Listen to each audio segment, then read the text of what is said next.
المحمود الأحمد أبي القاسم محمد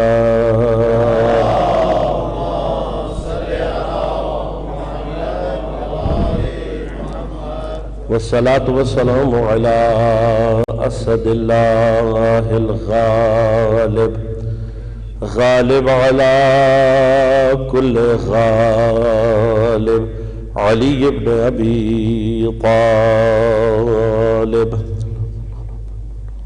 والصلاة والسلام على سيدة المعصومة المظلومة الطاهرة البتول بضعة الرسول فاطمة الزهراء سيدة نساء العالمين اللهم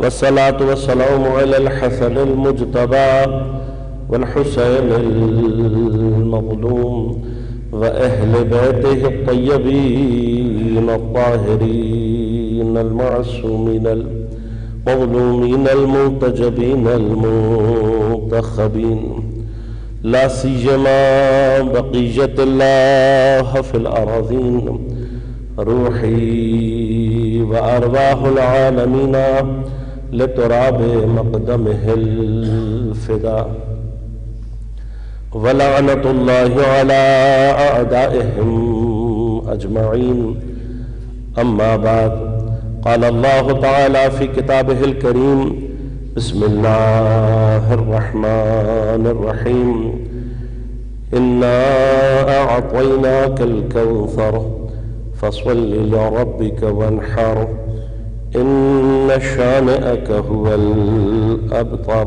صلوات پڑھیے گا محمد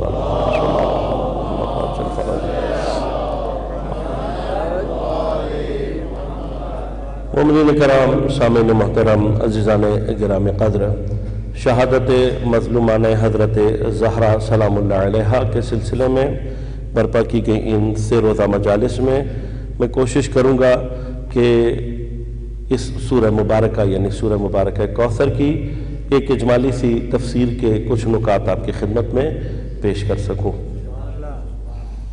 عزیزان گرام قدر سورہ مبارکہ کوثر جیسا کہ آپ متوجہ ہیں قرآن کریم کا سب سے مختصر اور جامع ترین سورہ ہے. سورہ مبارکہ کوثر مختصر ہونے کے باوجود اپنے اندر فصاحت اور بلاغت کے وہ بحر بے قرار رکھتا ہے کہ شاید قرآن کریم میں کوئی اور مقام ایسا نہیں ہے جو آپ کو سورہ مبارکہ کوثر میں ملے گا. ایک چھوٹی سی بحث سے پیش کروں گا پھر بات کو آگے بڑھاؤں گا. 3 سورہ ہیں، 3 جملے ہیں. الفاظ سورہ مبارکہ کوثر میں علماء میں ادبیات کے بحث ہے. فرمایا کہ یا 9 لفظ ہیں سورہ کوثر میں جو معنی کے ساتھ ہیں اپنے پورے، یا 12 لفظ ہیں. تو جو فرق ہے وہ فرق جو ہے وہ صرف بعض ضمیروں کے حوالے سے ہے کہ ان ضمائر کو اگر کنسیڈر کر لیا جائے ایز اے لفظ تو پھر 12 ہے، اور اگر ان کو ایز اے لفظ کنسیڈر نہ کیا جائے تو پھر سورہ مبارکہ کوثر میں 9 لفظ معنی دار بنتے ہیں. هو الابتر میں جو ہوا ہے اس کے لیے عرض کر دوں کیونکہ بعض لوگ اس کو کرتے ہیں، معنی دار کی جب بات کی جاتی ہے اس جگہ پر هو الابتر آسانی سے اگر آپ سمجھنا چاہتے ہیں تو وہ انگلش میں جب ہم بعض اوقات کسی چیز پر ایمفیسس کے لیے زور دینے کے لیے دی لگاتے ہیں تو وہاں پر جو دی ہوتا ہے وہ باقاعدہ کوئی خاص معنی نہیں رکھتا. اس اعتبار سے اگر اس هو الابتر کی ہوا کو، چونکہ ماں معنی نہیں ہے، آپ کا دشمن ابتر ہے، یہی معنی ہے. ہوا کہا گیا تو ہوا معنی کے لیے نہیں ہے، ہوا وہاں تاکید کے لیے ہے، ایمفیسس کے لیے ہے. لہذا علماء فرماتے ہیں معنی کے اعتبار سے اگر کیا جائے اور ان ضمائر کو بحث میں نہ لایا جائے تو 9 لفظ ہیں، اور اگر ضمائر کو شامل کر لیا جائے تو 12. خود بخود اسمت آپ کو خود سمجھ میں آ جائے گی سورہ مبارکہ ہے. لیکن جو علماء نے کنسیڈر کیا وہ 9 لفظ ہیں. 9 لفظ 3 جملوں کی مختصر سی سورہ ہے. اس سے پہلے کہ میں مطالب باقاعدہ بیان کروں، ایک مقدمہ آج آپ کی خدمت میں عرض کروں گا۔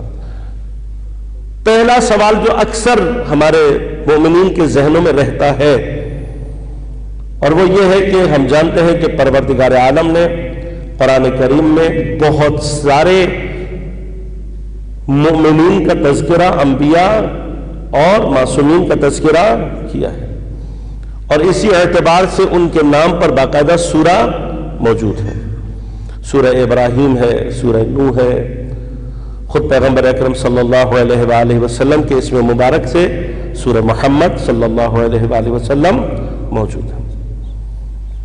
خواتین میں ہم جانتے ہیں کہ ایک سورہ کا عنوان ہی خواتین ہے، سورہ نساء، اور پھر خواتین میں ایک بڑا نام وہ خاتون کے جس نے مقام عصمت میں وہ مقام حاصل کیا کہ اپنے زمانے کے انبیاء سے افضل ہوئی، جناب مریم سلام اللہ علیہا۔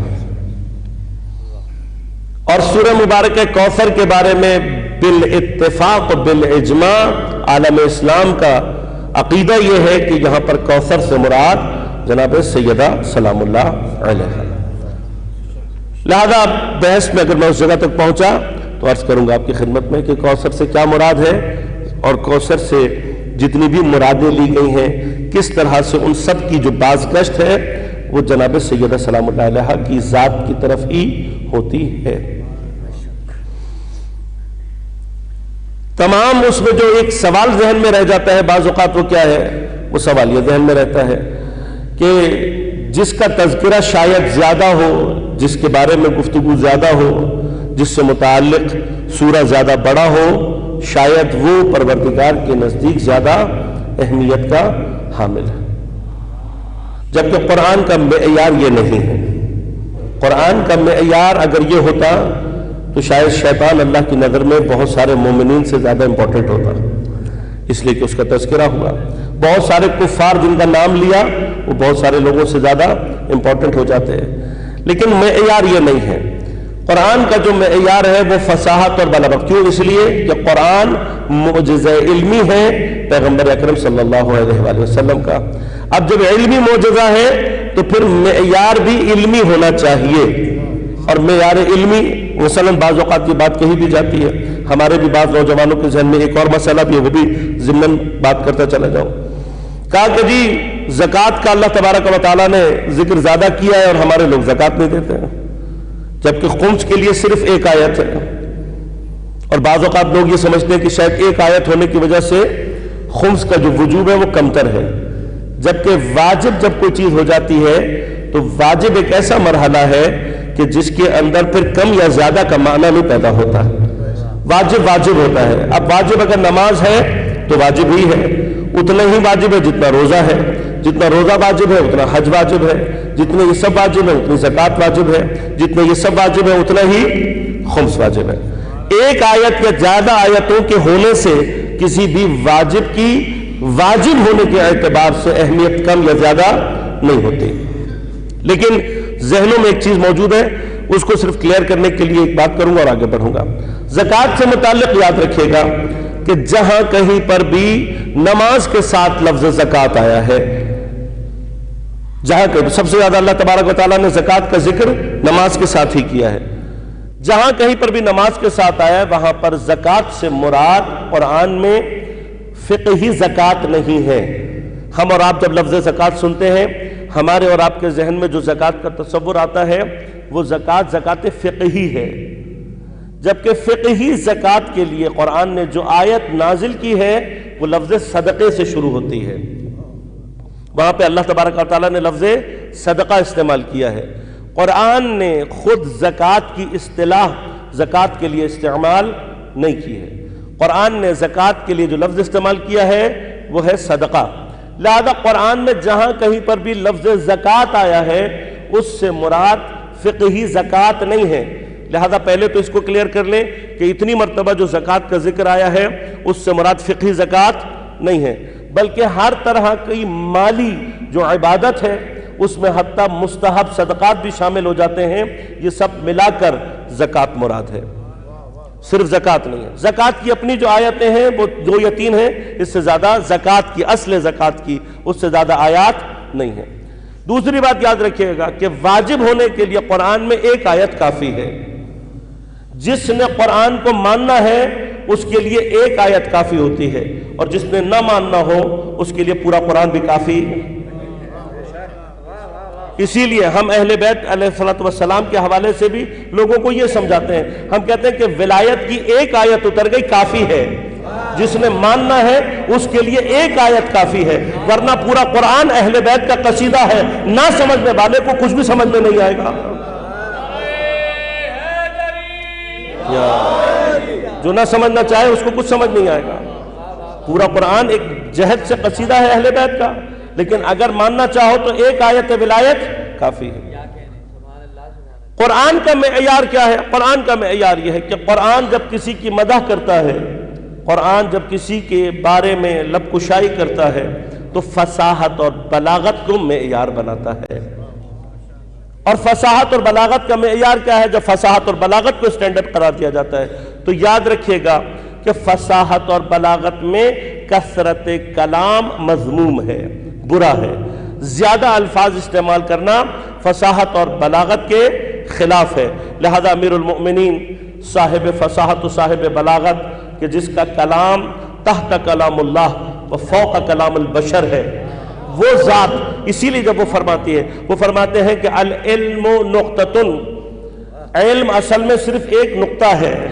کسرہ الجاہلون، علم صرف ایک نقطہ تھا، اس کو تکسیر کیا ہے جاہلوں نے.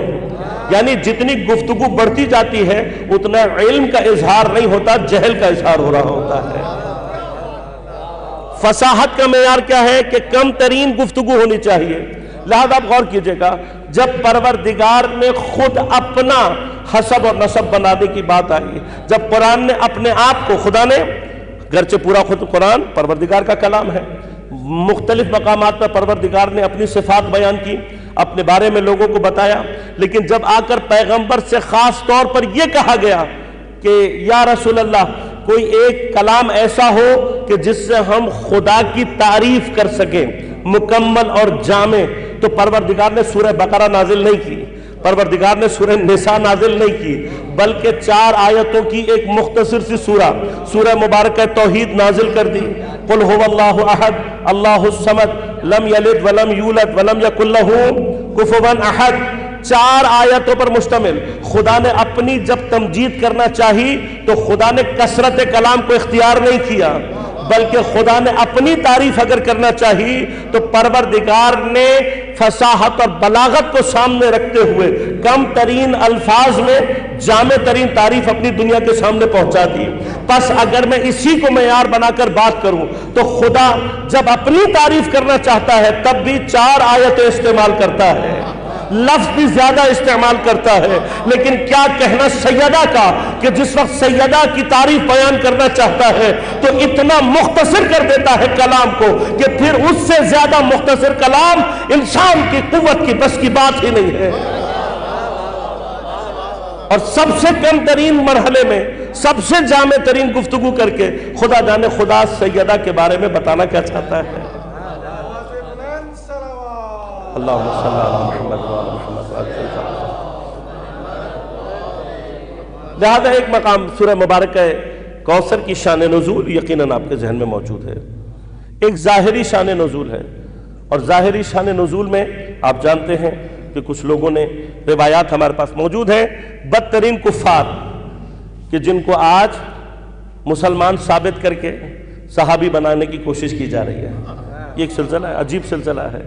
یہ آج سے نہیں ہے، یہ اسی زمانے سے چلا آ رہا ہے. جو اتنے بدترین کفار اور اسلام اور پیغمبر اکرم صلی اللہ علیہ وآلہ وسلم کے بدترین دشمن تھے، ان کو ایک خاص زمانہ ہے اسلام میں، لوگ جانتے ہیں، ہمیں بیان کرنے کی ضرورت نہیں ہے. آج لوگ دھرنا لگا کر بیٹھے ہوئے ہیں کہ جی توہین صحابہ کے گستاخ کو پھانسی دی جائے. ہم بھی کہتے ہیں بالکل، لیکن تاریخ میں جس نے 100 سال تک یہ کام امیر المؤمنین کے خلاف اپنی حکومت کی سرپرستی میں کروایا ہے، پہلے ان کے بارے میں فتویٰ دو اور سب کو شامل کرو، جس نے کروایا، جس نے کیا اور جس نے سنا۔ تو جب تک سب امیر المؤمنین کرنے والوں کو کافر نہیں کہا جائے گا، تمہارا نعرہ منافقت کہلائے گا۔ اور اگر جرأت ہے تو کر کے دیکھ لو، بات ثابت ہو جائے گی۔ سوال یہ ہے عزیزان من، اب مرحلہ عاص بن وائل، جس کے بارے میں تاریخ کہتی ہے کہ اس نے اور کچھ اور لوگوں نے حضرت نبی اکرم صلی اللہ علیہ وآلہ وسلم کو ابتریت کا تانا دیا۔ میں انشاءاللہ اس منزل پر پہنچا تو ابتریت کے متعلق مقام آپ کی خدمت میں عرض کروں گا کہ یہاں پر ابتریت سے مراد کیا ہے۔ عام جو ترجمہ کیا جاتا ہے کہ ابتر اسے کہتے ہیں جس کا کوئی مذکور بے اولاد نہ ہو، یعنی جس کا کوئی بیٹا نہ ہو، جس سے نسل آگے نہ چل سکے، اس کے لیے لفظ ابتر استعمال کیا جاتا ہے۔ آیا مراد یہ ہے یا نہیں، یہ انشاءاللہ اپنے مقام پر عرض کروں گا۔ کہا کہ یہ تانا دیا گیا تو پروردگار نے سورہ مبارکہ کوثر نازل کر دی کہ اے حبیب ہم نے تمہیں کوثر عطا کی، فصل لربک وانحر، پس آپ اپنے پروردگار کی نماز پڑھیں اور قربانی دیں، ان شانئک ھو الابتر، آپ کا جو دشمن ہے بات تحقیق وہی کیا ہے، ابتر ہے۔ یہ ایک عام شان نزول بیان کیا جاتا ہے۔ تو پھر اگر شان نزول صرف یہی ہو تو وہ جو کوثر کو لٹکایا گیا تھا خانہ کعبہ کے پردوں پر، اس کا اس شان نزول سے کوئی ربط ہے یا نہیں؟ اتری تو اس لیے تھی کہ ان کے تانوں کو ختم کرے، تو استعمال کہاں ہو رہی ہے؟ تو بس ایک مرحلہ اس کا بیان کروں گا اور پھر گفتگو کو آگے بڑھاؤں گا۔ یاد رکھیے گا، عرب کے بارے میں جب گفتگو کی جاتی ہے، عرب اپنی تمام تر جاہلیت کے باوجود کچھ چیزیں عرب کی ایسی ہیں جو کہ اس زمانے میں ان کا مقابلہ نہیں تھا پوری دنیا میں۔ ان میں سے ایک ان کی تلوار بازی۔ عرب کی تلوار اس زمانے میں بھی دنیا میں ایک خاص نام رکھتی تھی، لڑنے کے اعتبار سے، جنگ کے اعتبار سے۔ عربوں نے گرچہ، اب میں اس ساری بحث میں نہیں جانا چاہتا، کبھی آپ کو موقع ملے تو دنیا کے نقشے کو ذرا تفصیل سے دیکھیے گا تو آپ دیکھیں گے کہ عرب پرشین امپائر اور رومن امپائر دونوں کے درمیان کی ایسی نچلی جگہ ہے کہ جو صرف ہمیشہ تاریخ میں صحرا رہا ہے۔ اور اللہ تبارک و تعالیٰ نے حضرت اسماعیل علیہ السلام کے ذریعے سے اس صحرا کو زمزم جاری ہوا اور پھر یہاں پر یہ جو آبادی ہے یہ قائم ہوئی۔ تو انشاءاللہ کبھی فرصت رہی تو تفصیل سے عرض کروں گا کہ حضرت اسماعیل کو اس زمین پر بھیجنے کا مقصد پروردگار کا کیا تھا اور یہاں کیا کیا سلسلے ہوتے رہے۔ یہاں پر انسانی آبادی حضرت اسماعیل علیہ السلام اور زمزم کی وجہ سے قائم ہوئی، ورنہ اگر یہ نہ ہوتا تو ابھی بھی آپ جا کر دیکھ سکتے ہیں سارا عرب خالی پڑا ہوا ہے۔ صحرا ہے، دونوں امپائرز کے لڑنے کی جگہ ہے، اس سے زیادہ اس جگہ کی کوئی خاص اہمیت اس زمانے میں نہیں تھی۔ یہ بھی ایک سوال ہے کہ جہاں زندگی گزارنا اتنا سخت تھا، وہاں پر یہودی اور عیسائی آ کر کیوں آباد ہوئے تھے اور کب آباد ہوئے تھے اور انہوں نے کیا کیا؟ انشاءاللہ فرصت رہی تو عرض کروں گا۔ اسی کے اندر جواب ہے اس سوال کا بھی کہ اللہ تبارک و تعالیٰ نے اگر قرآن اتنی اہم کتاب ہے اور پیغمبر صلی اللہ علیہ وآلہ وسلم اتنے اہم نبی ہیں تو سب سے پہلے پیغمبر کو کیوں نہیں بھیجا اور سب سے پہلی قرآن کتاب کیوں نہیں نازل کی؟ کیا گزشتہ جو امتیں تھیں ان کا حق نہیں تھا کہ وہ قرآن سے استفادہ کرتے ہیں؟ تو کیوں نہیں ہوا؟ اس کا جواب انشاءاللہ سرجا کبھی موقع رہا اور فرصت رہی تو آپ کی خدمت میں تفصیل سے عرض کروں گا۔ ابھی مرحلہ یہ ہے کہ بہرحال اس ساری فضا میں رہتے ہوئے عرب کے اندر کچھ چیزیں، ایک تلوار اور دوسری زبان، یہ دو چیزیں عرب چلانے میں ماہر تھا۔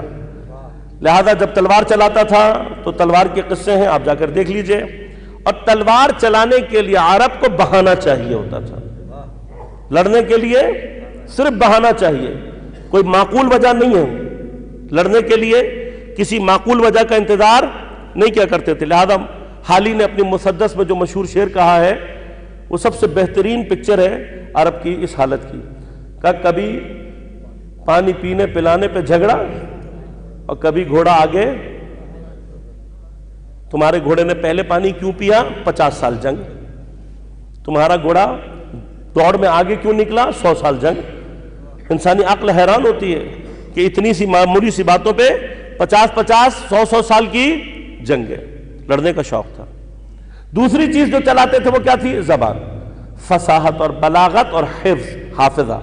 عرب کا تاریخ میں بے نظیر رہا ہے، فصاحت اور بلاغت اور حافظہ۔ عرب اپنی ہر بات تلوار کے زور پہ کرتے تھے، ہر بات، یہاں تک کہ خانہ کعبہ آپ نے سنا ہوا ہے، خانہ کعبہ میں 360 بت، یہ 360 کے 360 بت جو تھے یہ خانہ کعبہ کے اندر نہیں رکھے جاتے تھے، بلکہ خانہ کعبہ کے اندر کون سا بت رہے گا، کون سا بت قیمتی دھات کا بنے گا، کتنا بڑا بنے گا اور کتنی مرکزی جگہ پہ رکھا جائے گا، یہ سب طے ہوتا تھا تلوار سے۔ لہذا اگر قبیلہ مضبوط ہوگا، اسٹرانگ ہوگا، طاقتور ہوگا تو اس کا بت بڑا بنے گا، قیمتی دھات سے بنے گا، اور خانہ کعبہ میں اتنی ہی مرکزی جگہ پہ رکھا جائے گا۔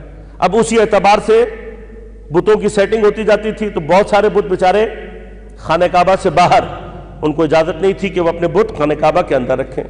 اب جو باہر ہے اس کا بت ویلیو کے اعتبار سے بھی اتنا ہی سادہ، کوئی پتھر کا بنا ہوا، کوئی لکڑی کا بنا ہوا، اور کچھ بت ایسے ہوا کرتے تھے جو کہ کھانے پینے کی اشیاء سے بنائے جاتے تھے۔ حتیٰ کچھ قبیلے بیچارے اتنے مظلوم ہوا کرتے تھے کہ ان کو مجبور کیا جاتا تھا کہ وہ اپنے بت، اپنے خدا حلوے کے بنائے، کھانے پینے کی اشیاء کے بنائے، مجبور کرتے تھے۔ اب کیا ہوتا تھا، وہ بیچارے قبیلے والے بت بنا کے رات کو رکھے جاتے تھے، صبح آتے تھے تو دیکھا کہ ان کا خدا ہی کوئی لطیف نکتہ موجود ہے یہاں پر۔ خدا کو کھا لیا، اس کا معنی کیا ہے؟ اس کا معنی یہ ہے کہ جب ہم تمہارے خدا کو کھا لیتے ہیں، جب ہم تمہارے خدا کو نہیں چھوڑتے تو تم کیا چیز ہو ہمارے سامنے؟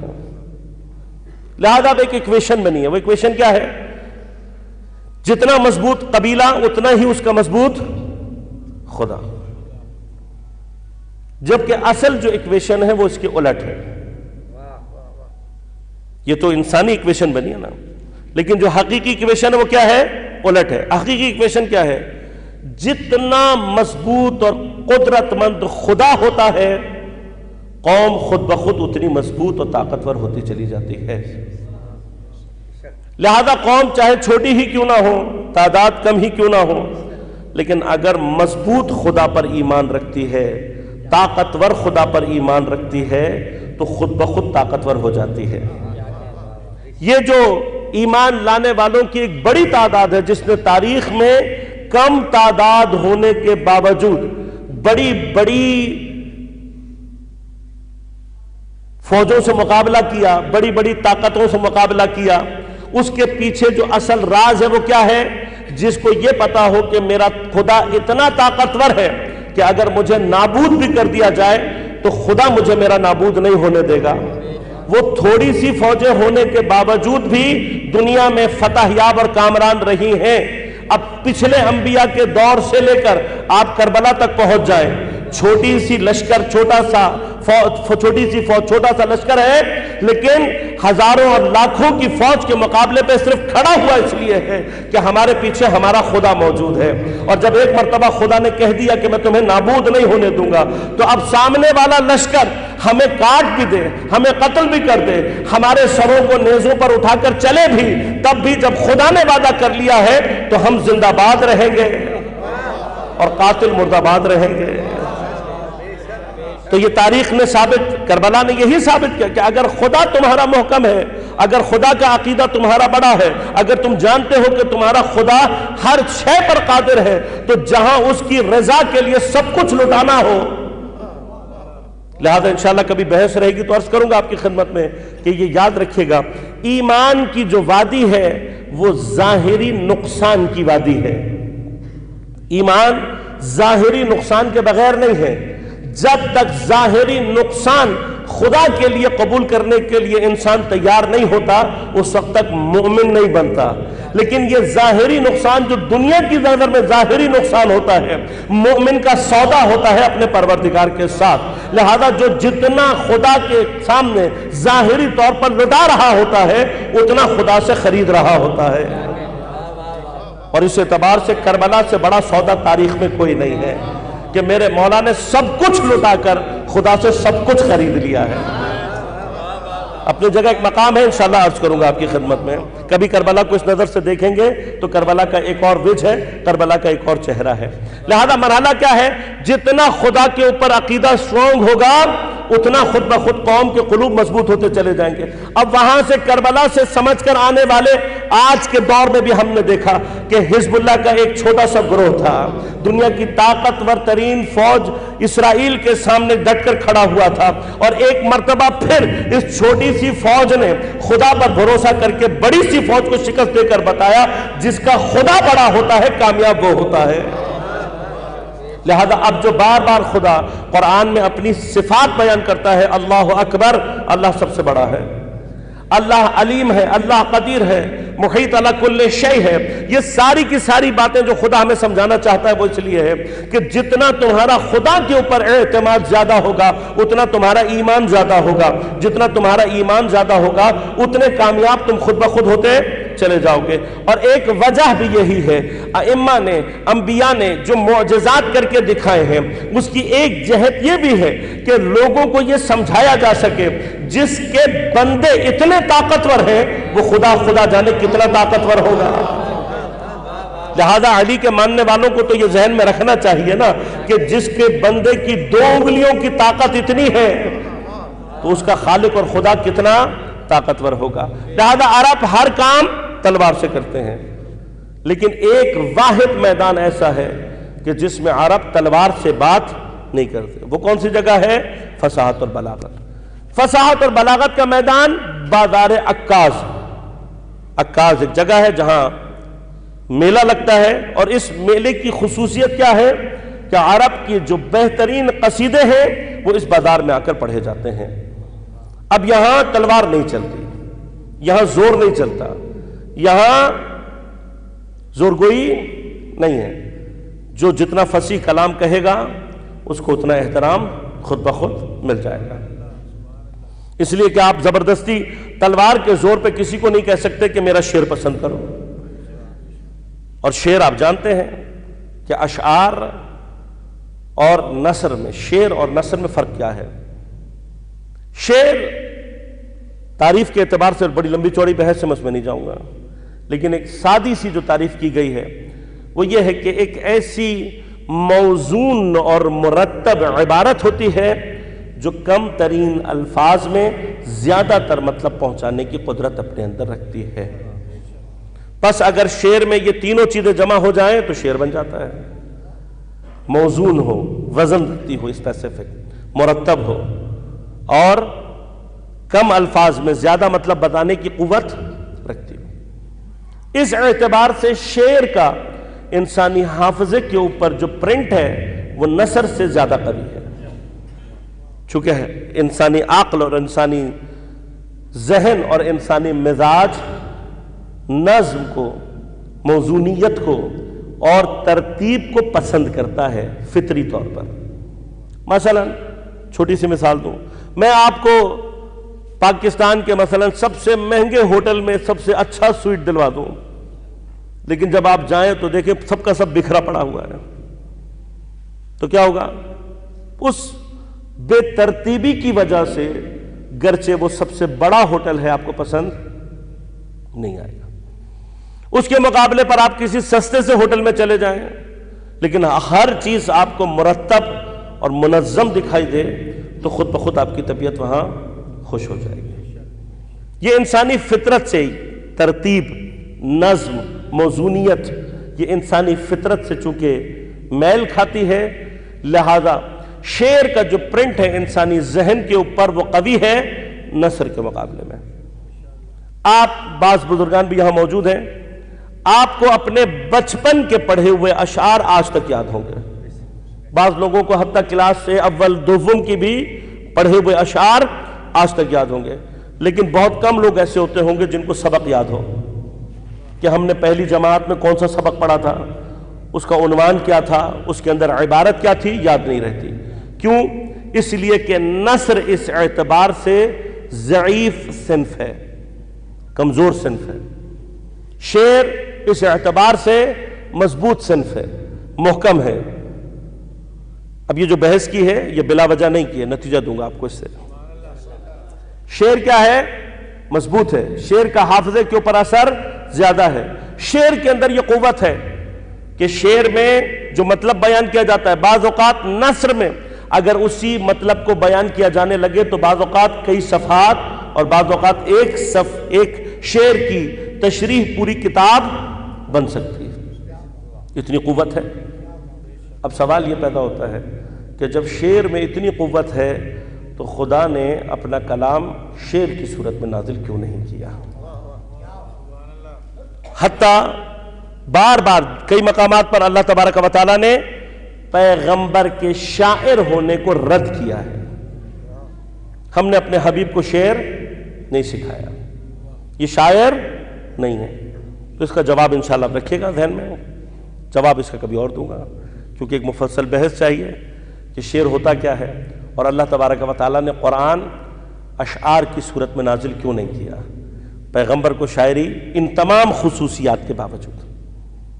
لیکن ابھی جو نقطہ آپ کی خدمت میں عرض کرنے جا رہا ہوں وہ یہ ہے کہ یہ وہ تمام مقامات ہوتے ہیں جہاں پر خدا اپنی قدرت کا مظاہرہ کرتا ہے، اور ان میں سے ایک مقام یہ بھی ہے کہ بہت سارے مقامات پر اللہ صنف نازک کو استعمال کرتا ہے صنف قوی کے مقابلے پر، اور صنف نازک کو قوی کے مقابلے پر استعمال کر کے صنف ضعیف کو، ضعیف ظاہری مراد ہے، استعمال کر کے وہ یہ بتاتا ہے کہ میں کتنا طاقتور ہوں۔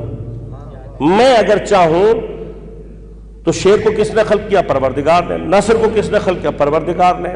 یہ ضعیف و نازک ہے، وہ قوی اور محکم ہے، اس کے باوجود خدا اپنا کلام نثر میں نازل کر کے یہ بتا رہا ہے کہ میں یا مجھ سے جب کوئی نازک اور ضعیف منسوب ہو جائے خود بخود طاقتور ہو جاتی ہے۔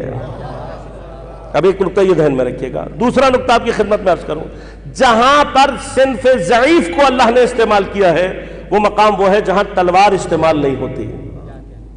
یہ دو نقطے ذہن میں رکھیے گا، صنف ضعیف استعمال کرے تو خدا سے نسبت سے مضبوط ہو جاتی ہے، دوسرا جہاں صنف ضعیف استعمال ہو رہی ہو وہاں تلوار استعمال نہیں ہوتی۔ یہ دو نقطے ذہن میں رکھیے گا۔ اب اللہ تبارک و تعالیٰ نے شعر کے مقابلے پہ نثر استعمال کی ہے، شعر کے مقابلے پہ نثر کہاں استعمال کیے؟ یہی سورہ مبارکہ کوثر میں۔ عرب نے قصیدے لکھے اور قصیدے لکھنے کے بعد 7 ایسے قصیدے عرب میں مشہور ہوئے کہ جن کے بارے میں عرب کا دعویٰ یہ تھا کہ اس سے زیادہ بہتر فصیح اور بلیغ کلام عرب میں لکھا ہی نہیں جا سکتا، اور ٹیکنیکلی یہ اب تک ثابت ہے۔ 7 معلقات سے زیادہ فصیح اور بلیغ کلام نہ اس سے پہلے کبھی لکھا گیا نہ اس کے بعد۔ شعر کے میدان میں بات کر رہا ہوں خاص طور پر، اشعار میں نہ اس سے پہلے لکھا گیا نہ اس کے بعد۔ لہذا اب کیا تھا؟ اب غور کیجئے گا، خانہ کعبہ میں 2 طرح کی بت پرستی ہے۔ ایک بت پرستی ہے بتوں کے ذریعے سے، اس لیے کہ بت رکھے ہوئے ہیں، نجاست ہے، اور پروردگار حضرت ابراہیم کو کیا کہہ رہا ہے؟ میرے گھر کو نجاست سے پاک رکھنا۔ اب پاک رکھنے کے لیے ایک اگر بت آیا ہے تو بت نکالنا پڑے گا، بت شکن۔ دوسری نجاست کیا ہے؟ دوسری نجاست یہی اشعار ہے۔ آپ کبھی گوگل پہ بیٹھ کر لکھیے گا 7 معلقات کا ترجمہ، تو جب ان اشعار کے ترجمے آپ کے سامنے آئیں گے اور آپ ترجمہ پڑھیں گے تو آپ کو بڑی کوفت ہوگی، کیونکہ جو مطالب ان اشعار میں استعمال ہوئے ہیں وہ بہت ہی گھٹیا قسم کے مطالب ہیں، اور بعض جگہوں پہ حتیٰ بہت فحش قسم کے مطالب ہیں، اور انسان حیرت کرتا ہے کہ یہ اشعار ہیں جن کا مطلب یہ نکل رہا ہے، تو وہاں پر بحث مطلب سے نہیں ہے، وہاں پر بحث فصاحت اور بلاغت سے، کلامی اعتبار سے ہے کہ جو بھی مطلب تھا لیکن الفاظ جس طریقے سے استعمال ہوئے فصاحت اور بلاغت۔ اب یہ فحش کلامی اپنی جگہ نجاست ہے، اور عرب کے درمیان اسی طرح کی بت پرستی ہے جس طرح کی بت پرستی اصنام کے ذریعے سے ہے، بتوں کے ذریعے سے ہے۔ ایک سٹینڈرڈ وہ ہے اور ایک سٹینڈرڈ یہ ہے۔ لہذا کیا کیا جا رہا ہے کہ اپنے قصیدوں کو اہمیت دینے کے لیے بہترین قصیدہ لکھ کر، اب مطلب اس کا جو بھی ہو، فصاحت و بلاغت کے جوہر دکھا کر اسے کپڑے پر ریشم کے لکھ کر خانہ کعبہ کے پردے سے ٹانگ دیا جاتا ہے، اور ٹانگنے کے بعد یہ کہا جاتا ہے اگر اس سے اچھا اور بہتر کلام لکھ کے لے کر آؤ گے ہم اپنے ہاتھ سے یہ کلام اتار لیں گے۔ لہذا اب یہ اپنے جگہ پر ایک ادعا ہے، یہ اپنی جگہ ایک طرح نو کی بت پرستی ہے، اور دعویٰ ہے کہ اگر اس سے اچھا اور بہتر کلام لے کر آؤ گے ہم اپنے ہاتھ سے یہ کلام اتار لیں گے۔ یہ 7 کے 7 قصیدے عرب میں پردوں پہ لگے رہے۔ اب جب مسلمان ہونا شروع ہوئے اور تعداد تھوڑی سی بڑھی تو دل میں قلق کیا ہے؟ قلق یہ ہے کہ خانہ کعبہ جیسی متبرک جگہ پر اس کے پردوں کے اوپر ایسی واہیات، ٹھیک ہے فصاحت و بلاغت ہوگی، لیکن ایسی واہیات گفتگو ہے جو خانہ کعبہ کے شایان شان نہیں ہے۔ اب یہاں سے بحث یہ شروع ہوتی ہے کہ شعر جو اتنا طاقتور ہے، اللہ تبارک و تعالی کسی مسلمان کو کہہ دیتا کہ بھئی تم بھی شعر کہو، ہم تمہاری مدد کریں گے۔ کوئی فصیح و بلیغ شعر کہہ کر جس میں خدا کی تمجید ہو، جس میں رسول کے بارے میں گفتگو ہو، اخلاق ہو، عقائد ہو، کوئی ایسا کلام کہو اور کہہ کر اشعار کی صورت میں لٹکا دو، لیکن ایسا نہیں ہوا۔ ان سب کا جواب دینے کے لیے پروردگار نے خود اہتمام کیا، اور شعر کے مقابلے میں پروردگار نے نثر استعمال کی۔ میں نے آپ کی خدمت میں عرض کیا نثر کیا ہوتی ہے؟ نثر میں طوالت پائی جاتی ہے معمولاً۔ نثر کی کیفیت یہ ہے کہ جب نثر استعمال ہوتی ہے تو گفتگو معمولاً طویل ہو جاتی ہے۔ وہ قصیدے آپ جا کر پڑھیں گے تو کئی اشعار پر مشتمل ہے، ان کئی اشعار کے مقابلے پر اللہ نے صرف 3 جملے نازل کیے: انا اعطیناک الکوثر فصل لربک وانحر ان شانئک هو الابتر۔ کہیں پر خدا کا اگر غور کیا جائے، ظاہر میں دیکھا جائے تو خدا کا کوئی تذکرہ نہیں ہے، نبی کی کوئی خاص شان بیان نہیں ہو رہی۔ ظاہر میں ایک بہت ہی معمولی سا مطلب ہے، ہم نے تمہیں کوثر دی، تم نماز پڑھو، قربانی کرو، تمہارا دشمن ہی ابتر ہے۔ لیکن اس میں پروردگار نے فصاحت اور بلاغت کے اعتبار سے توحید بھی بیان کی ہے، نبوت بھی بیان کی ہے، عقائد بھی بیان کیے ہیں، احکام بھی بیان کیے ہیں، تولہ بھی کیا ہے، تبرہ بھی کیا ہے۔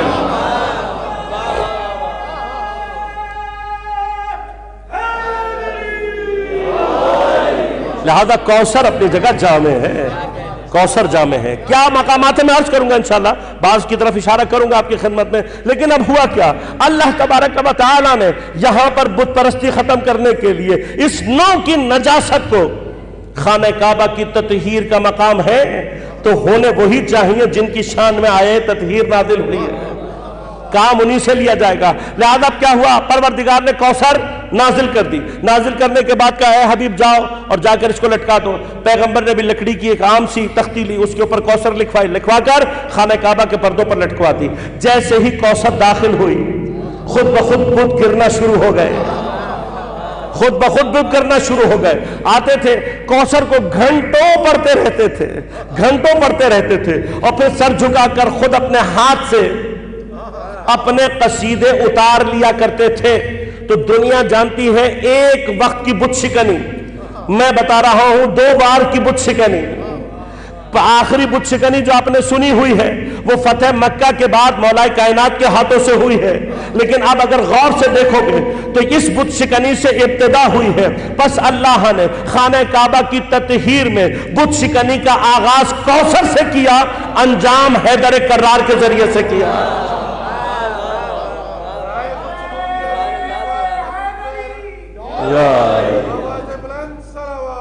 اللہم صلی اللہ محمد محمد۔ 2 طرح کی بت شکنی ہے، ایک کا آغاز کوثر سے ہوا ہے، دوسرے کا انجام حضرت امیر المومنین حیدر کرار کے ذریعے سے ہوا ہے۔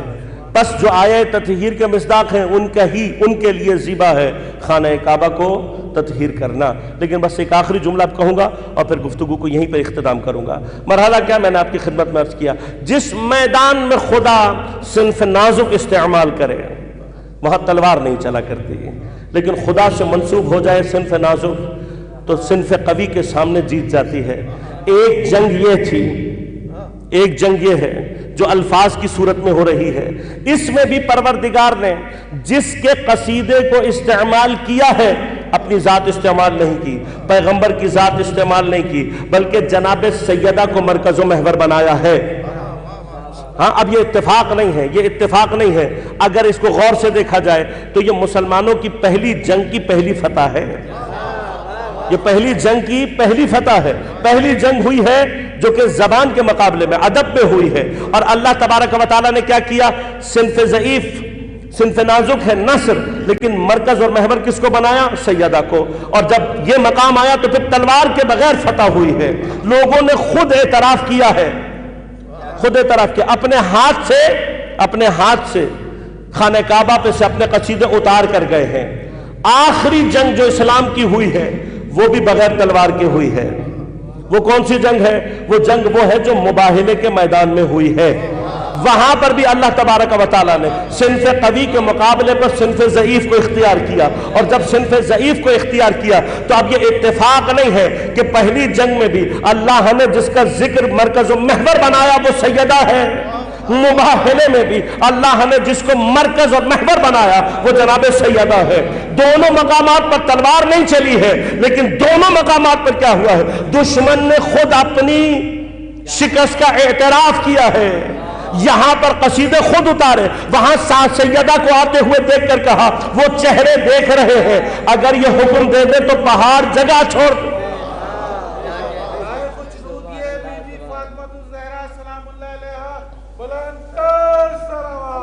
اللہم صلی اللہ محمد صنف نازک ہے، صنف ضعیف ہے، لیکن اگر خدا سے منسوب ہو جائے تو طاقتور ہو جاتی ہے۔ یہ اتفاق نہیں ہے کہ جہاں پروردگار سیدہ سلام اللہ علیہ کو مقابلے پر لاتا ہے وہاں تلوار چلانے کی ضرورت نہیں پڑتی، بلکہ اب میں تھوڑا سا لفظ تبدیل کر دوں، اعتراف بھی ہوتا ہے، اور بعض مقامات پر سیدہ کہیں چلی جائے تو باطل بے نقاب بھی خود بخود ہو جاتا ہے۔ سیدہ کا تذکرہ ہی ایسا ہے، اسی لیے یہ جو ایام فاطمیہ کی اہمیت آج کے دور میں زیادہ نظر بھی آ رہی ہے اور محسوس بھی ہو رہی ہے، اور جس کے لیے علماء نے، فقہاء نے، مراجع نے خاص طور پر تاکید کی ہے، وجہ یہ ہے کہ اب حق کو پہچاننے کی ضرورت پہلے سے زیادہ ہو گئی ہے، اب باطل کے چہرے سے نقاب اتارنے کی ضرورت پہلے سے زیادہ ہو گئی ہے۔ سیدہ کا ذکر کرتے چلے جاؤ، سیدہ کے دشمن خود بخود ظاہر ہوتے چلے جائیں گے۔ ہو رہا ہے، آج بھی ہو رہا ہے، آپ کے اور میرے سامنے ہے۔ سیدہ سلام اللہ علیہ ایک ایسی ذات، ایک ایسی کیفیت کہ جناب سیدہ سلام اللہ علیہ ماورائے عقل ہستی ہے کائنات کی۔ اور سیدہ سلام اللہ علیہ کے بارے میں یاد رکھیے گا، جناب سیدہ سلام اللہ علیہ خاص طور پر اولیاء الہی میں وہ خاتون ولی ہے کہ جس کے سب سے کم فضائل دنیا میں ظاہر ہوئے ہیں، لہذا سیدہ کی تو ذات ایسی ہے کہ جناب سیدہ کے فضائل بیان کرنے اور بیان ہونے کی کیپیسٹی دنیا کے اندر نہیں ہے۔ میں کل انشاءاللہ اگر خدا نے توفیق دی اشارہ کروں گا صرف لفظ کوثر کے حوالے سے، یقیناً مطلب تھوڑا سا علمی ہوگا، سنگین ہوگا، یہ میں پہلے سے بتا رہا ہوں آپ کو، لیکن سیدہ سلام اللہ علیہ وہ ذات ہے جس کے فضائل بیان کرنے کی کیپیسٹی دنیا میں نہیں ہے، کل اشارہ کروں گا۔ لیکن یہ جو بات میں نے کہی ہے یہ یاد رکھیے گا کہ دنیا کے اندر اہل بیت علیہ السلام کی فضیلتوں اور فضائل کو بیان کرنے کی کیپیسٹی نہیں ہے، اور یہ ایک خطابانہ جملہ نہیں ہے، یہ حقیقت ہے، حقیقت ہے۔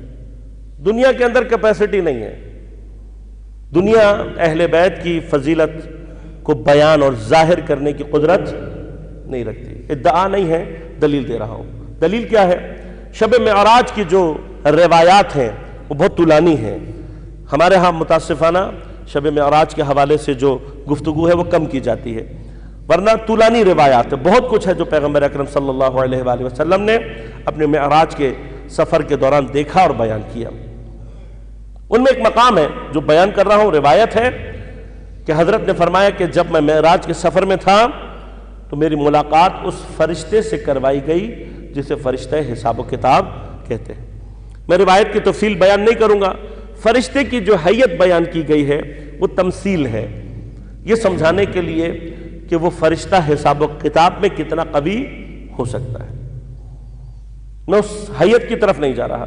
پیغمبر نے اس سے سوال کیا کہ اچھا تجھے حساب و کتاب کے لیے اللہ نے خلق کیا؟ جی یا رسول اللہ، کیا کیا حساب کتاب کر سکتا ہے؟ اس نے مثال دی، کہ زمین پر ریت کے جتنے ذرے ہیں میں چند لہجوں میں حساب کر کے بتا سکتا ہوں۔ کوئی اور مثال کہ یا رسول اللہ زمین بننے سے لے کر قیامت تک جتنی زمین کے اوپر بارش ہوگی ایک ایک قطرے کا حساب بتا سکتا ہوں، یہ بھی بتا سکتا ہوں کتنے قطرے پانی میں گریں گے، کتنے قطرے خشکی میں گریں گے۔ اتنا قوی حساب کتاب، خلقی حساب کتاب کے لیے ہوا ہے۔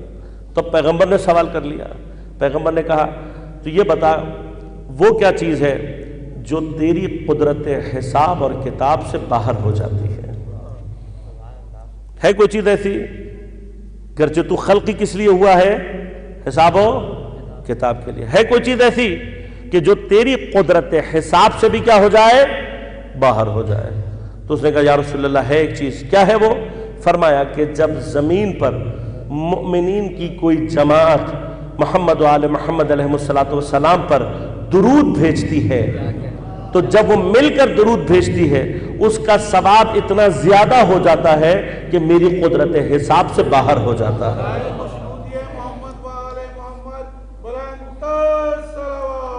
اللہ صلی علی محمد وآل محمد۔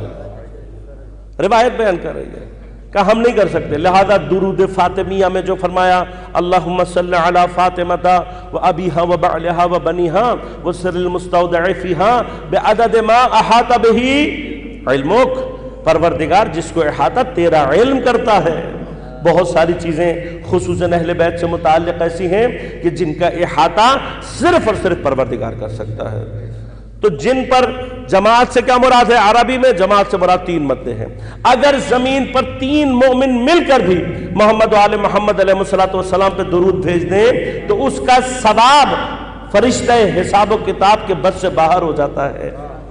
تو اب یہ بتائیے کہ کیا دنیا میں واقعاً طاقت ہے کہ اس ثواب کی حقیقی کیفیت کو دنیا میں ظاہر کر سکے؟ لہذا کبھی موقع رہا اور انشاءاللہ معاد پر گفتگو کی، قیامت کی گفتگو جو معمولاً ہم کرنا نہیں چاہتے، سننا نہیں چاہتے، لیکن اہم ترین گفتگوؤں میں سے ہے۔ معاد پر قیامت پر کبھی گفتگو کی تو ایک مطلب آپ کی خدمت میں عرض کروں گا، آج صرف اشارہ کر رہا ہوں کہ کیوں قیامت کا جو ٹائم اور سپیس ہورائزن ہے وہ اتنا زیادہ ہوگا۔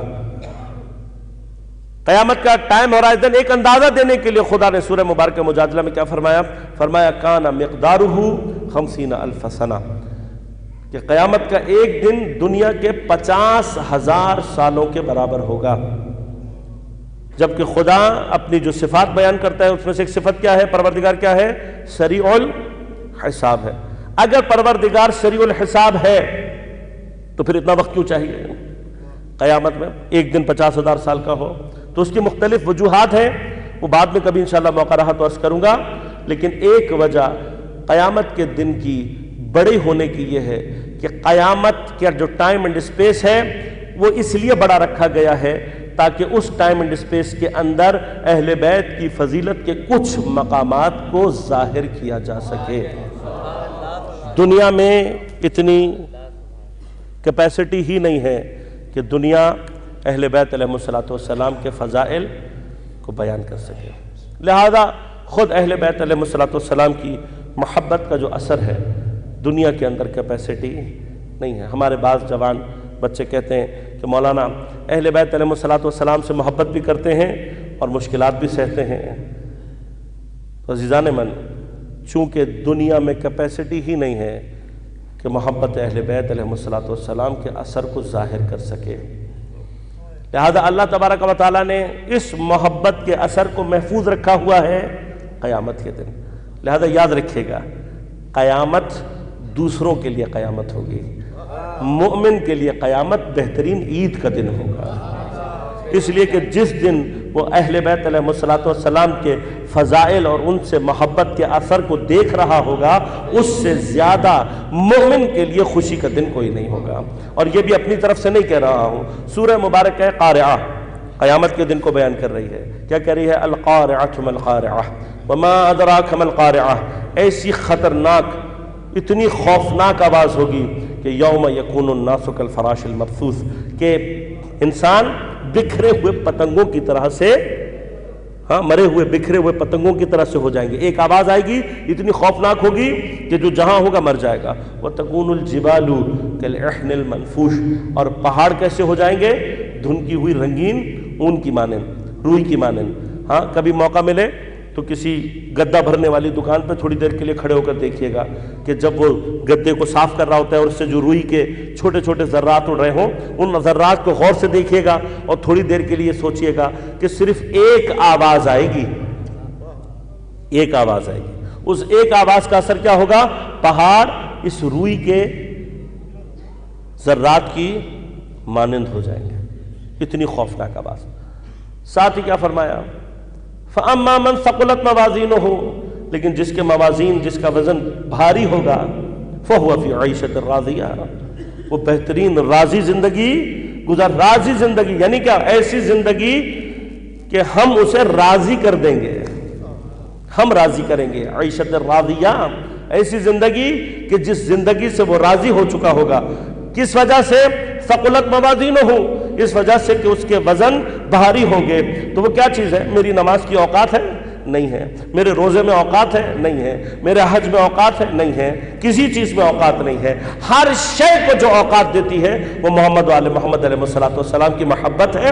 اور اسی وجہ سے ہر چیز, ہر عبادت کامیاب ہی اس وقت ہوتی ہے کہ جب وہ درود کے ساتھ شروع کی جائے اور درود کے ساتھ ختم کی جائے.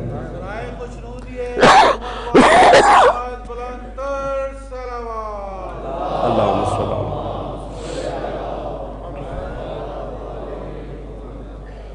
جس کی اتنی تعظیم خدا نے کی, جس کو اتنا مرتبہ خدا نے دیا.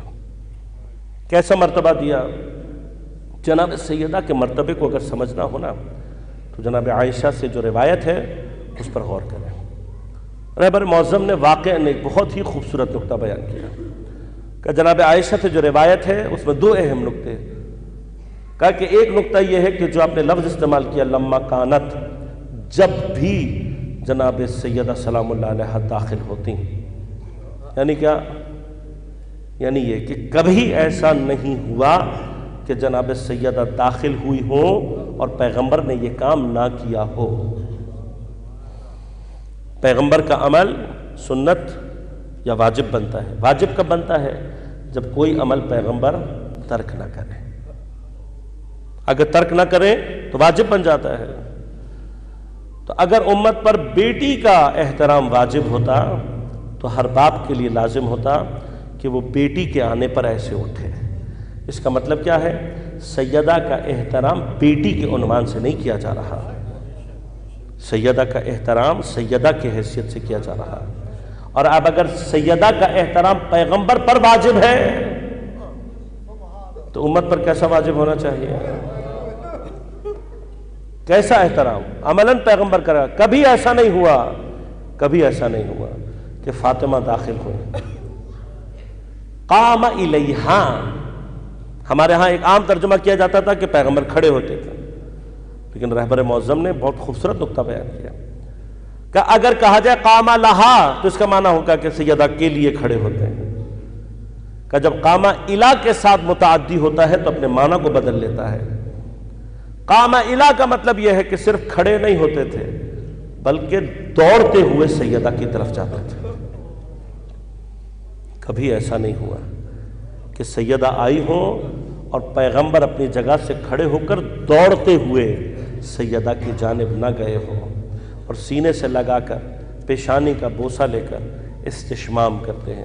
اتنی شدت سے سونگھتے ہیں سیدہ کو, اتنی شدت سے استشمام کرتے ہیں کہ جناب عائشہ نے ایک دفعہ پوچھ بھی لیا کہ آپ فاطمہ کو اتنا سونگھتے کیوں ہیں؟ فرمایا مجھے بوئے بہشت آتی ہے سیدہ سے, انشاءاللہ عرض کروں گا کیوں آتی ہے. یہ سارے کام کرتے ہیں پیغمبر سیدہ سے. کون ہے؟ صرف ایک جملہ عرض کروں گا, غور کیجئے گا. کون ہے؟ نبی. کہ جب نبی راتوں کو اٹھتے ہیں تہجد کی نماز پڑھنے کے لیے اور اپنی نماز کو طولانی کر دیتے ہیں, خدا کی عبادت ہے, تو پیروں میں ورم آ جاتا ہے. خدا سے یہ ورم دیکھا نہیں جاتا, تو کیا کہا؟ قم اللیل الا قلیلا, اے میرے نبی راتوں میں تھوڑا کھڑا ہوا کرو, تھوڑی عبادت کیا کرو. اپنی عبادت کا مرحلہ آ رہا ہے تو پروردگار کیا کہہ رہا ہے؟ قم اللیل الا قلیلا. لیکن کون ہے یہ؟ وما ینطق عن الہوا ان ہوا الا وحی یوحی. یہ وہ نبی ہے جو نطق کبھی نہیں کرتا. نطق کا بھی ایک عام معنی کیا کیا جاتا ہے؟ بولتا نہیں. نطق صرف بولنے پر دلالت نہیں کرتا، یاد رکھیے گا. نطق ہر طرح کے معنی پہنچانے کی کیفیت کو کہتے ہیں. لہذا لفظ نطق بعض جگہوں پہ پرندوں کے لیے بھی اور جانوروں کے لیے بھی استعمال ہو سکتا ہے اگر وہ کوئی خاص باڈی لینگویج یا کوئی خاص آواز استعمال کرتے ہوں کوئی معنی پہنچانے کے لیے. لہذا نطق کے دائرے میں انسان کی باڈی لینگویج بھی آ جاتی ہے، حتیٰ اس کے ابرو کا وہ باریک ترین اشارہ بھی نطق میں شامل ہو جاتا ہے کہ جس کے ذریعے سے کوئی معنی پہنچایا جا سکتا ہو. اب اگر پیغمبر کا وہ ابرو کا باریک سا اشارہ بھی پروردگار کی وحی اور حکم سے ہے تو مسلمان مجھے سوچ کر بتائے کہ جب یہ پیغمبر جس کو خدا اپنی عبادت کے لیے یہ کہہ رہا ہے کہ تو میری عبادت کے لیے زیادہ دیر کھڑا مت ہوا کر، وہی پروردگار اپنے پیغمبر کو حکم دے رہا ہے کہ جب سیدہ آئے تو دوڑتے ہوئے سیدہ کی طرف جانا. یہ احترام پیغمبر سے اللہ کروا رہا ہے. اب اگر یہی نبی چند روز یا چند ہفتے نہیں بلکہ چند مہینے مسلسل سیدہ کے دروازے پہ کھڑے ہو کے دروازے کو سلام کر رہا ہو تو اس دروازے کا کتنا احترام ہوگا، خود دروازے کے پیچھے موجود سیدہ کا کتنا. سیدہ کے مصائب کا آغاز بابا کی شہادت سے ہوا ہے. زہر کا اثر ہے، پیغمبر کی حالت غیر ہے. جناب سیدہ کو طلب کیا، بلایا، اور یقیناً اس مرحلے میں پیغمبر کو سیدہ کی خوشبو کی ضرورت زیادہ ہے. بیٹی کو سینے سے لگایا، پیار کیا اور آغوش میں سر رکھ کر لیٹ گئے. اور یہ وہ مرحلہ ہے کہ جب پیغمبر پر غشی کے دورے آہستہ آہستہ طویل ہوتے جا رہے ہیں. جب ہوش میں آتے سیدہ سے باتیں کرتے پھر غشی آ جاتی. ایک مرحلہ وہ آیا جب غشی کا دورانیہ طویل ہو گیا اور ایسے میں کسی نے دروازے پر دستک دی. سیدہ نے پوچھا تو کہا مسافر ہوں، نبی سے ملنا چاہتا ہوں. آپ نے فرمایا میرے بابا بھی استراحت کر رہے ہیں، تھوڑی دیر میں آنا. کچھ دیر میں دوبارہ دستک دی، دوبارہ تقاضا کیا. سیدہ نے واپس وہی جملے دہرائے. تیسری دفعہ جب اس نے آواز لگائی اور دروازہ کھٹکھٹایا تو سیدہ کا دل بھر آیا، آنکھوں سے اشک جاری ہو گئے. اشک کے کچھ قطرے چہرہ اقدس سے پیغمبر پر ٹپ گئے. ان اشکوں کا گرنا تھا. پیغمبر نے ایک مرتبہ آنکھ کھولی اور جب سیدہ کو روتے ہوئے دیکھا تو پیغمبر تڑپ کر اٹھے اور اٹھ کر کہہ رہے ہیں میری بیٹی کو میری زندگی میں کس نے رلوایا؟ ابھی تو میں زندہ ہوں. مرنے کے میری شہادت کے بعد میرے وصال میرے مرنے کے بعد کیا ہوگا یہ میں جانتا ہوں. روایت ہے کہ انہی ایام میں پیغمبر اپنے اصحاب کے ساتھ بیٹھے ہوئے ہیں اور اتنی شدت سے گریہ کیا پیغمبر نے، اتنی شدت سے کہ اصحاب نے تعجب کیا اور رو کر کہا کہ یا رسول اللہ ہم نے کبھی آپ کو اتنی شدت سے گریہ کرتے ہوئے نہیں دیکھا. کیا دنیا سے جانے کا غم ہے؟ امت کا کوئی غم دل میں ہے کا نہیں؟ امت کا نہیں ہے، اپنی ذریت کا غم ہے. میرے بعد میری امت میری ذریت کے ساتھ کیا کرے گی اس کا غم ہے.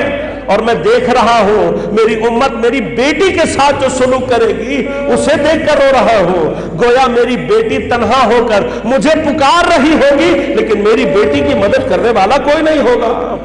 تو پیغمبر تو جانتے ہیں کہ میرے بعد کیا ہوگا لیکن میری زندگی میں فاطمہ روئے یہ پیغمبر سے برداشت نہیں ہوتا. تڑپ کر کہا میری بیٹی کو میری زندگی میں کس نے رلوایا؟ بابا کو دروازے پر بار بار آ رہا ہے. ہمارے منع کرنے کے بعد دوبارہ آتا ہے. کہا سیدہ تم نے پہچانا نہیں، یہ دروازے پہ آنے والا وہ ہے جو کسی سے اجازت نہیں لیتا، یہ ملک الموت ہے. سیدہ تمہارے احترام کی وجہ سے یہ جب تک تم اجازت نہیں دو گی اندر داخل نہیں ہوگا.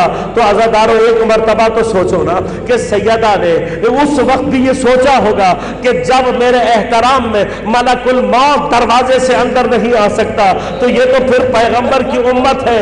یہی کہتی رہی سیدہ کہ دروازے کے پیچھے میں ہوں سیدہ بنت مصطفیٰ، لیکن آج آنے والے خدا جانے کیسے افراد تھے، جلتی ہوئی لکڑیاں لے کر آئے ہیں، سیدہ کے دروازے کو آگ لگا رہے ہیں۔ ارے جلتے ہوئے دروازے کے پیچھے سیدہ بابا کو پکارتی رہی، لیکن جلتے ہوئے دروازے کو صرف جلایا نہیں ہے بلکہ ایسی ٹھوکر مار کے توڑا کہ دروازہ جلتا ہوا ٹوٹا، اور دروازے اور دیوار کے درمیان سیدہ اس طرح سے کچلی گئی کہ محسن ساقط ہو کر شہید ہو گیا۔ بس عزادارو، ابھی تو سیدہ اپنے بابا کے غم میں ہی عزادار تھی۔ ارے سیدہ یہی چاہتی تھی کوئی آ کر مجھے بابا کا پرسا دے، لیکن بابا کا پرسا دینے کی بجائے لوگ سیدہ کا دروازہ جلانے کے لیے آ گئے۔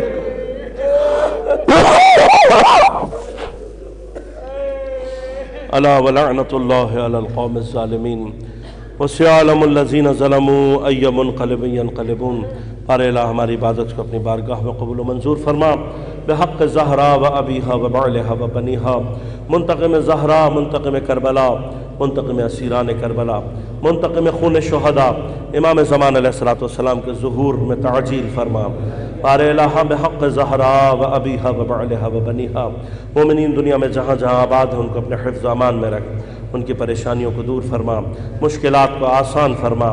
پارے الہ بحق زہرا و ابیہا و بعلہا و بنیہا، بیماروں کو صحت کامل عاجل عنایت فرما۔ جن مرحومین اور حاضرین کے جتنے مرحومین ہیں، کیونکہ شب جمعہ بھی ہے، شب زیارت کربلا بھی ہے، پارے الہ تجھے واسطہ ہے جناب سیدہ سلام اللہ علیہ بحق زہرا و ابیہا و بعلہا و بنیہا، ان تمام مرحومین کی مغفرت فرما، ان کے گناہان کبیرہ و صغیرہ کو معاف فرما، جوار سیدہ سلام اللہ علیہ میں جگہ عنایت فرما۔ بارے الہ جہاں جہاں مومنین باطل سے بسر پیکار ہیں، بحرین میں، یمن میں، عراق میں، شام میں، سعودی عرب میں، لبنان میں، نائجیریا میں، ان سب کو نصرت و کامیابی عنایت فرما۔ فلسطین، میانمار، کشمیر کے مومنین کو نصرت و کامیابی عنایت فرما۔ بارے الہ دین دشمن، اہل بیت دشمن قوتوں کو، پاکستان دشمن قوتوں کو نیست و نابود فرما۔ تمام علماء مراجع اعظام کی حفاظت فرما، بالخصوص آیت اللہ سیستانی رہبر معظم انقلاب اسلامی کی حفاظت فرما۔ حزب اللہ کی رہبریت، انصار اللہ کی رہبریت، حشد الشابر اس کی رہبریت کی حفاظت فرما۔ ہم سب کو امام زمان علیہ السلام کے اعوان و انصار میں شمار ہونے کی توفیق عنایت فرما۔ ربنا تقبل منا انک انت السمیع العلیم برحمتک یا ارحم الراحمین۔